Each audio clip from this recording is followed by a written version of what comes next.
Good afternoon, this is Sean Golden with Golden Golden, here to discuss the basics of what do you do if you just learned, for better or for worse, that you have unreported foreign accounts, assets, and investments, either in the current year or the prior year. You don't know what to do about it, you're freaking out, you've read some horrible things online, Google's not helping, so let's walk through the basics, right? The U.S. government requires U.S. persons who have foreign bank and financial accounts, investments, assets, and income to report that information to the U.S. government on various different international information reporting forms. U.S. person is not limited to U.S. citizen. It includes U.S. citizens, lawful permanent residents, foreign nationals who meet the substantial presence test. So if you're in one of these different categories, then you have to report all of your overseas accounts, assets, and investments. Now, you'll see phrases thrown around like overseas, offshore, foreign, abroad. They all mean the same thing from the IRS's perspective. It just means outside of the U.S. So there's different forms depending on the type of asset that needs to be filed. Each form has a different threshold requirement and the amount of reporting. Some forms like the FBAR, not so bad. Other forms like the 5471, a monstrous form that can require various different schedules that aren't attached to the original. Just a major headache, okay? But the two main ones that we'll talk about, which is primarily for accounts and assets, is the FBAR and Form 8938. Both forms require substantially the same type of reporting, but there are some discrepancies between them. They're not mutually exclusive from one another. You might have to file both in the same year. Bank accounts, financial accounts. So your savings account, your checking account, your current account. Investment accounts like an Ameritrade or a Vanguard overseas, or if you just own mutual funds or CCOVs, things like that, that's reportable. Foreign life insurance policies or assurance policies, which is very popular overseas. Foreign pension plans. Right? Well, the foreign life insurance is when you have a surrender or a cash value. Foreign pension, they're reportable. So, whether it's your Australian super, your Singaporean CPF and EPF, MPF, SIPs, any type of foreign pension is typically reported on both forms. Actually, the FBAR and the 8938. Then it gets even more complicated because why not, right? The IRS likes to do that kind of stuff. You've got stock. So like a stock certificate is reported on the 8938 as an asset. It's not reported on the FBAR, but if it's in an account, then it is reported on the FBAR. They like to keep it confusing and unclear.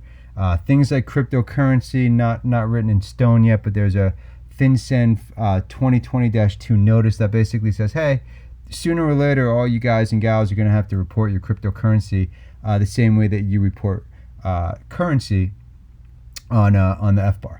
And presumably it'll also be required, if it's not required already, as an asset for FATCA on Form 8938. So that's just something to keep in mind. May not be absolutely required right now. If you're in the middle, the typical strategy is to report so that you're not non-compliant in subsequent years, because you never know what kind of amnesty program they may or may not have available down the line. Now, the big threshold question people have to contend with is whether this current year is the first year you had a reporting requirement, or did you have a reporting requirement in prior years, but you didn't report in prior years. If this is your first year, then that's great, because you're not non-compliant for prior years. You don't need an attorney most of the time. You can just do it yourself usually, or like a CPA, tax account, things like that, because there's nothing legal about it. You're compliant, right? The main forms again, excuse me, the FBAR, which is filed separately with FinCEN, it's filed whether or not you have to file a tax return. The Form 8938 is filed with the tax return. So if you don't have to file a tax return, you don't have to file the 8938. Okay, that's not true of all international forms, but so far 8938, that's what's required, only if you have to file the tax return.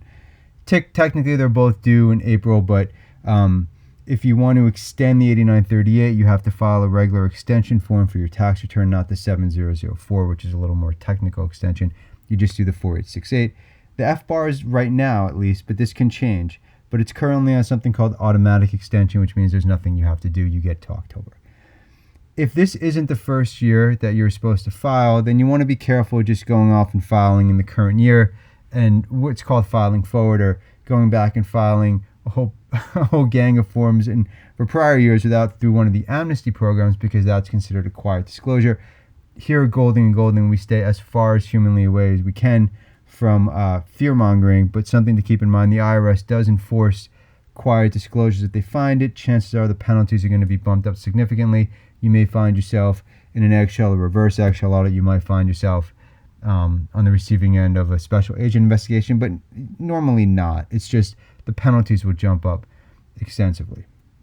There's various different programs that if you're willful or just can't certify under penalty of perjury that you're non-willful, you would do the VDP program. There used to be an offshoot, of VDP called OVDP, which was strictly for offshore. You could have domestic as well, but you needed offshore to do that program. That program is no longer in existence since September 2018. So now VDP, the traditional voluntary disclosure program, is used for both domestic and offshore. If you're non-willful, you have many more opportunities available to you. You've got the streamlined domestic offshore procedures, streamlined foreign offshore procedures, both for non-willful disclosure of offshore accounts or foreign accounts. Nothing seedy about offshore, just outside of the United States. Streamlined domestic means you're a non-foreign resident. Technically, streamlined foreign means you qualify for the very strict foreign rule, either the presence test overseas, which is different than the foreign earned income exclusion presence test, or you just don't meet substantial presence in one of the 3 years. There's also things like delinquency procedures and reasonable cause as alternatives to streamlined. We have lots of free information available on our main website, goldinglawyers.com, and our sub-websites. You can always reach out and schedule a reduced fee initial consultation if it's appropriate to your matter. Again, my name is Sean Golding with Golding & Golding. Thank you for your time. Enjoy the rest of your day.